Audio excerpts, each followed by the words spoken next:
Today we're talking about RIDGELINE Food Plots and regenerative agriculture. So if you followed along last summer and through the fall, you know that I partnered with a company called RIDGELINE Food Plots from huntingplots.com, and they were generous enough to let me plant one of their blends here down in my food plot. This particular food plot was the 5-star Rage. So one of RIDGELINE's big things is regenerative agriculture and regenerative food stands. And one of my big things is, how do I plant a food plot without needing all of this spraying equipment and tillage equipment and chemicals and all this stuff that a lot of people use to make their food plots. And that's what RIDGELINE Food Plots really kind of specializes in, is those regenerative food plots, no-till food plots that in the correct rotation and in the correct process, you don't need all of this fancy stuff. Let's take this food plot for example. This food plot last year, or 2022, was just super tall grass. I came through with a mower, mowed it down, ran over it with my disc, and then broadcasted some turnips in it.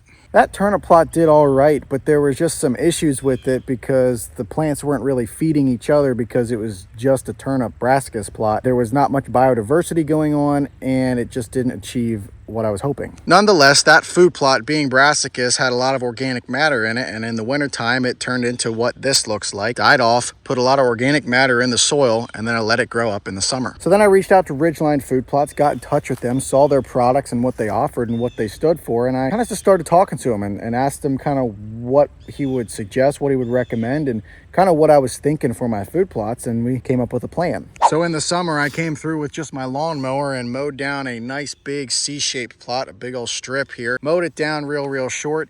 Came in with my disc. I have a tractor and a disc because I live on a farm, but that's all I got. I ain't got some fancy rototiller or anything. Came through with my disc and disked it up once. When I was talking to them about planting food plots, I told them, hey, I don't want to do any spraying. I ain't got a sprayer and I don't want to worry about spraying. What should I do for weed control? They told me, what do you got for equipment? I said, all I got is a disc. They said, that's all you need. They then told me that what you're going to do is you're going to come through, you're going to disc it early on. You're going to let it sit for 2 weeks so that any remaining seeds in there germinate. You're going to come back again then with your disc and lightly disc it up to knock off any of those seeds. Then you're going to plant. So that's what I did. I disked it once, let it sit for a little while, let some stuff germinate, came back and disked it again.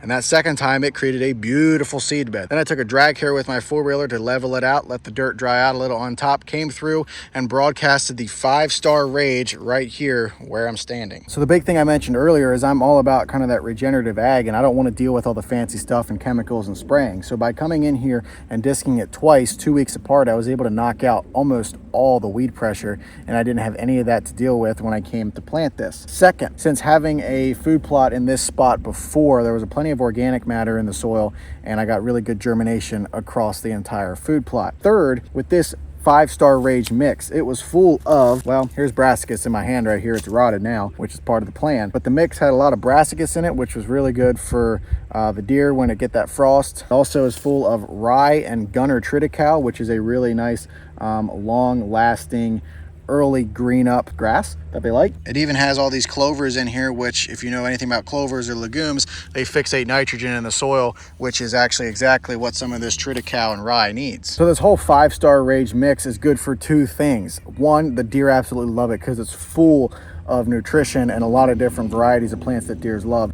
And two, it's really good for soil health, building organic matter, and that whole regenerative ag process that we talked about in the beginning. So I know this plot looks pretty barren and disgusting right now, but I promise you this, there is a lot of biodiversity going on under the soil there right now. There's a ton of microorganisms, micronutrients, macronutrients, a lot of stuff that's just happening under the soil here that you can't see. It just looks like weeds, to be honest. But there's a lot happening under that soil that's going to be crucial for the following years. Just take a look at some of these turnips that were in here. They're all mush and nasty right now, but all of that stuff right there is awesome organic matter that's going in the soil. And these turnips right here, they grow down deep and they break up a lot of compaction, and it's just really good for the soil. So with this food plot, I was able to do it with just a little bit of disking, no spraying, no chemicals, nothing crazy. I came through, mowed it, disked it twice, planted it, and let it grow. And even with a lot of rainfall and some pretty wet spots, this plot has excelled, and it's just a beautiful looking plot. Like, just look at that That thing is huge. I got a stealth cam right there on that post, and it's been overlooking this spot of the food plot for a very long time, actually since before deer season. And this is where I first got pictures of one of the biggest bucks I've ever seen in my life, and I actually ended up getting multiple monster bucks hanging out in this area and in this food plot. Unfortunately, a lot of it was nighttime activity, and I just wasn't able to connect with any of them here this year. A guy down the road ended up shooting one of those big ones. Happy for him because he's a giant deer, but you know, kind of stings a little bit. Now, don't count this food plot out quite yet, because even though all this brassicas and stuff is dying off and rotting, there's a lot of rye, triticale, and clovers in here that as the weather warms up, it's going to start springing up. As you can tell, I'm in a t-shirt today. It is February 9th, and today is 60 degrees. So we are still going to get a lot more cold weather. There's still snow in the forecast. It's just a beautiful day, and I'm living it up while I can. But when spring gets here, a lot of this stuff in here is going to green up. There's going to be a lot of forage for these deer. And then come kind of mid-end of summer, what am I saying?